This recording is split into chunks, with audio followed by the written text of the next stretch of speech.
नमस्कार। आप देख रहे हैं पेप्टिक टाइम मध्य प्रदेश समाचार। मैं हूं शिवेंद्र शुक्ला।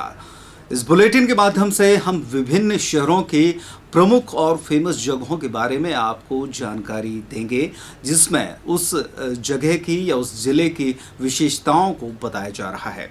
इसी क्रम में सतना जिले में एक प्रसिद्ध मंदिर भी आता है।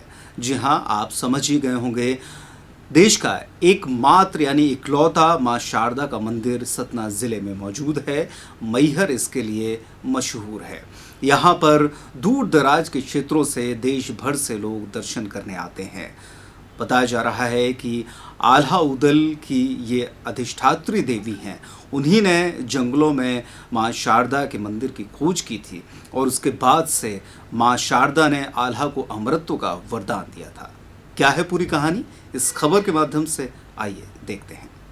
सतना जिले में पर्वत की चोटी के बीच में शारदा माता का मंदिर है।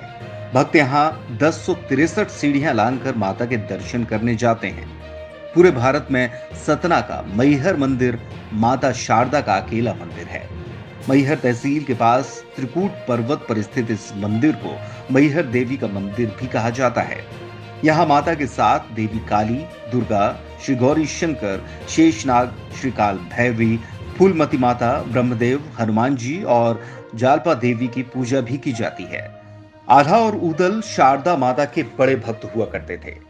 आल्हा और उदल वही हैं जिन्होंने पृथ्वीराज चौहान के साथ युद्ध किया था। ऐसा कहा जाता है कि इन दोनों के द्वारा ही सबसे पहले जंगलों के बीच शारदा देवी के मंदिर की खोज की गई थी।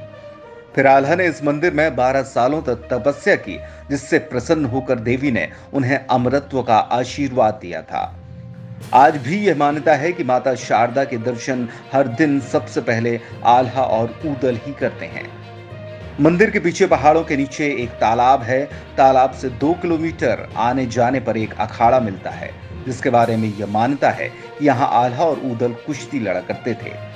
मंदिर के पीछे वाले तालाब को आल्हा तालाब कहा जाता है। माना जाता है कि राजा दक्ष प्रजापति की पुत्री सती शिव से विवाह करना चाहती थी, लेकिन राजा दक्ष को ये मंजूर नहीं था। शिव के बारे में उनकी धारणा थी कि वे भूतों और अघोरियों के साथी हैं, लेकिन सती नहीं मानी और उन्होंने अपनी जिद पर भगवान शिव से विवाह कर लिया। बाद में राजा दक्ष ने एक यज्ञ करवाया, जिसमें शामिल होने के लिए ब्रह्मा, विष्णु, इंद्र और अन्य देवी देवताओं को बुलाया गया, पर जानबूझकर भगवान शंकर को इससे दूर रखा गया और वो नहीं आ पाए। दक्ष की पुत्री और शंकर जी की पत्नी सती इससे बहुत आहत हुई। जब दक्ष द्वारा शिव को नहीं बुलाया गया तो यज्ञ स्थल पर सती ने अपने पिता से शंकर जी को आमंत्रित नहीं करने का कारण पूछा। इस पर दक्ष द्वारा भगवान शंकर को अपशब्द कहे गए। ये बात सती को अपमानित लगी और उन्होंने दुखी होकर यज्ञ अग्निकुंड में कूदकर अपनी जान दे दी। जब भगवान शंकर को इस दुर्घटना का पता चला तो क्रोध से उनका त्रिनेत्र खुल गया।